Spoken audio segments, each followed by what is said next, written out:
By the end of the 1930s, there were hundreds of potato chippers across the country. But with World War II looming, there were dark clouds on the horizon. With the war came numerous government restrictions, including controls on private and contract haulers and limits on production of shortening and oil. There was great fear that the potato chip industry might have to cease production for the duration because its product was not considered essential. Noss and a special committee put together a list of 32 reasons why potato chips were essential, then went to Washington, D.C. and sold the concept to the bureaucrats. By the time the consummate salesman headed home, the potato chip industry was not only deemed essential, but the association's members were allowed to obtain enough raw materials, gasoline, and tires to continue. The association's first foray into government relations was a roaring success. There would be many more successes in the years ahead. The war ended in August 1945, and as the industry geared up for a big push, there were still lingering technical problems. While hand cooking was giving way to continuous fryers, manufacturers were still packaging chips and other snack products by hand. Daniel Woodman, working as a consultant to Herman Lay, developed the first pre-formed bag machine, and the industry was on its way to packaging automation. The immediate post-war period also saw a spurt of new entrepreneurs in the business. In 1946, one of them was Jim Herr, who decided to leave his father's farm and pursue the American dream.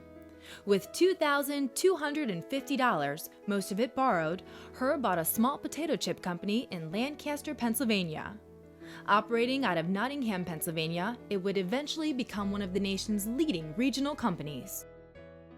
In the early 1950s, two new snack products were added to the industry's portfolio: cheese-flavored extruded corn puffs and pork rinds.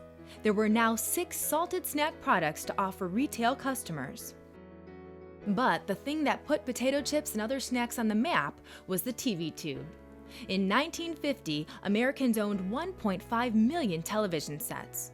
A year later, that number swelled to 15 million, and the number continued to grow until most households had multiple sets. The impact on the industry was huge. Folks sat around the tube, munching on snacks. Meanwhile, the NPCI, which later became the Snack Food Association, continued to grow. Organized in regional groups, there were 9 domestic regionals and 1 in Canada. Each regional had a meeting or 2 each year, bringing together manufacturers and suppliers in a venue that fostered the kind of networking that is still the association's hallmark. The regional concept was eventually abandoned, largely because of increasing travel costs that required major vendors to attend too many meetings. SFA was reduced to an Eastern and Western regional, then finally to 1 national meeting a year, which is called Snaxpo. The 1950s became bonanza time in the industry, with the Frito Company acquiring several large regional companies. Meanwhile, Herman Lay was moving quickly, building plants throughout the Southeast and acquiring pretzel and potato chip plants as far west as Los Angeles. In 1961, the industry was stunned when the Frito Company and H.W. Lay Company announced a staggering merger that created a $135 million corporation, which forever changed the face of the industry.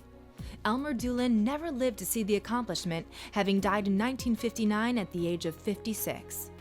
In 1965, PepsiCo would merge with the growing snack company to create a beverage snack giant.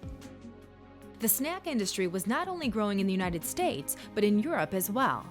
George Crumb's invention first spread to England in 1921, then later to France, Germany, Italy, Switzerland, Holland, and other countries. Over the years, would-be chip producers paraded to the U.S. and, with the assistance of Harvey Noss and his staff, visited welcoming domestic chip companies to see how it was done. Noss was a frequent visitor to European snack companies, as always digging for new members.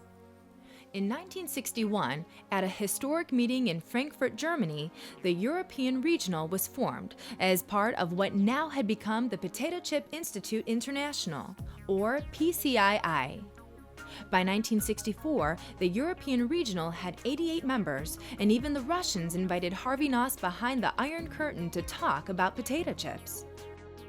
In 1978, the regional would become an independent group called the European Chip and Snack Association, which is now called ESA for European Snack Association. By the middle of the 1960s, snack sales had reached $750 million in America. Another new product would quickly push sales over the billion-dollar plateau.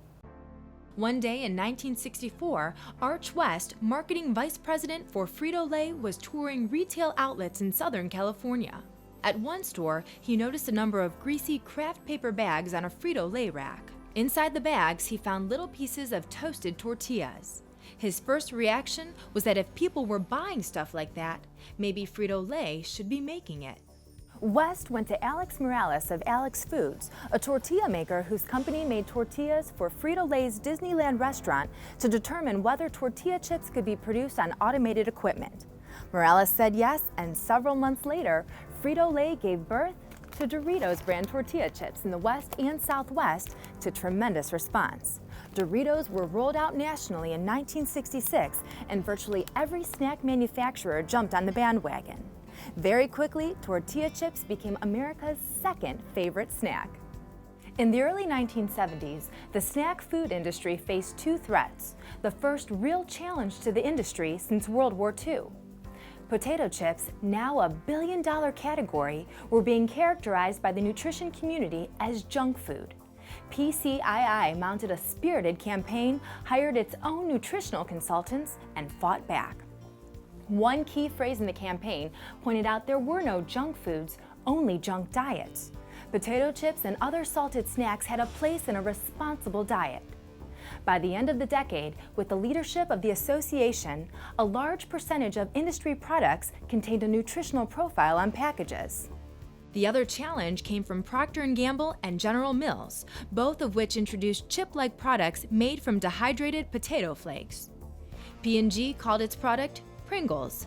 General Mills called it Chippos. Problem was, they called the products potato chips, to which regular manufacturers took great umbrage. They feared the new uniform chips would carve into the regular chip market. A Save the Industry campaign was launched with the accent on product quality.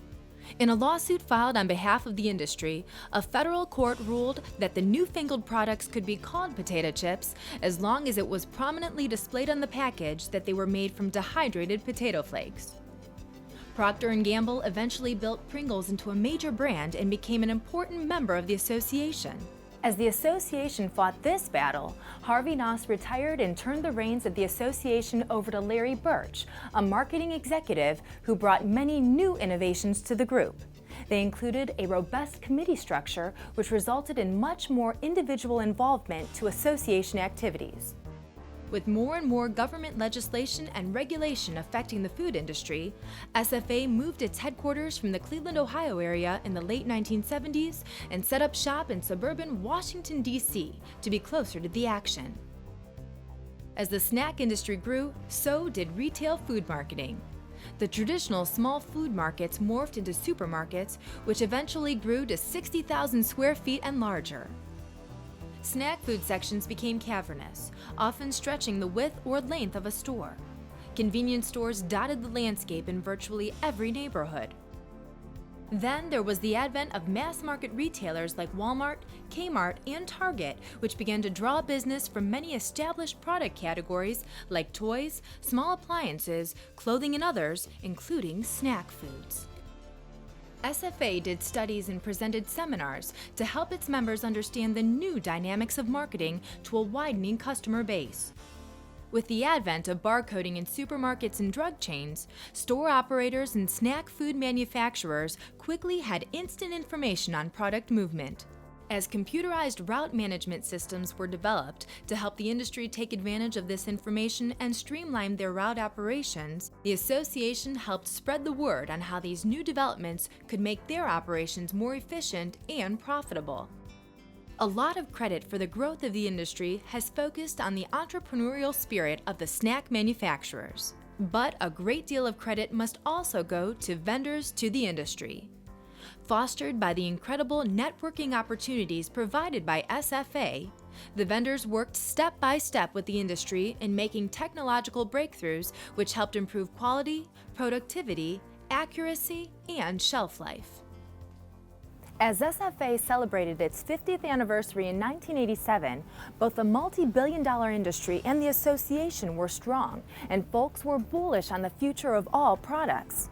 That year, after the National Pretzel Bakers Association decided to call it quits after 47 years, SFA established a pretzel committee, which included all of the NPBI members, most of which had been affiliated with SFA.